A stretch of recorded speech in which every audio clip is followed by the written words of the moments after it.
Une fois cette seconde étape terminée, il va falloir définir quelles sont vos priorités au moment où l'on parle. En effet, la rentabilité absolue la plus haute possible n'est pas toujours une finalité. Imaginons que vous ayez plusieurs projets ou que vous ayez un capital que vous cherchiez à récupérer rapidement parce que vous savez que d'ici 2 ans, 3 ans, vous en aurez besoin pour faire quelque chose qui vous tient à cœur, votre entreprise ou peu importe. Il va falloir à ce moment-là définir votre priorité en tant qu'investisseur. Pour l'exemple qui nous intéresse, imaginons que la priorité soit la rapidité du retour sur investissement. Nous pouvons passer à la troisième phase en donnant à ces priorités les notes qui nous correspondent.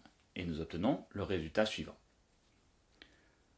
Dans notre matrice de choix, le critère qui sera le plus important sera la rapidité du retour sur investissement. Nous lui donnerons donc un coefficient de 3, puisque nous avons 3, 2 et 1 pour l'exemple. Le second va être la simplicité du dossier, et le premier va être la rentabilité à terme, à laquelle nous n'attribuerons simplement un coefficient de 1. Si nous recomparons chacun des scénarios sur cette matrice, nous obtenons le résultat suivant.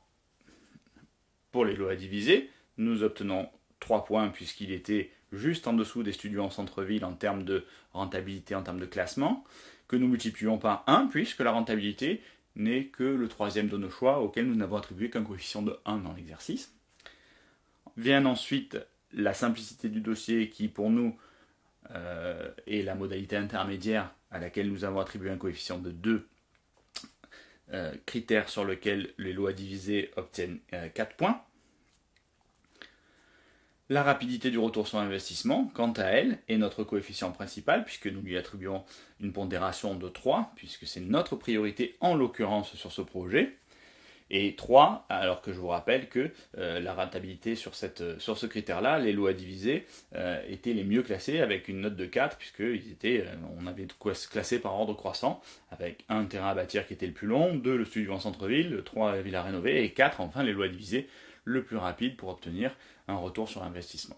C'est ce que le marketing appelle un modèle compensatoire, une note obtenue sur un item pouvant rattraper une mauvaise note obtenue sur un autre et inversement une bonne note pouvant vous donner de la marge sur 2 ou 3 autres critères. Tout dépend bien entendu du modèle que vous aurez bâti.